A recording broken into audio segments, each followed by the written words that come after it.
ថ្ងៃនេះ17មេសា1975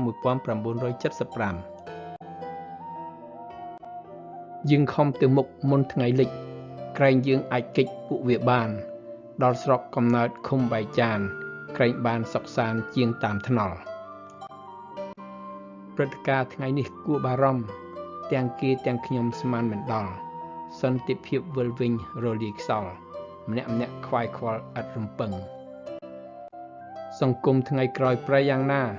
គ្មានអ្នកប្រាជ្ញាអាចស្មានដឹងសង្ឃឹមប្រែប្រួលខ្ញុំរំពឹងអ្នកណាមួយនឹងដែលមិនគិតហេតុអ្វីជន្លៀសចេញពីក្រុងអ្នកណាក៏ចង់ដឹងរឿងពិតគ្មានដំណឹងសោះដូចងងឹត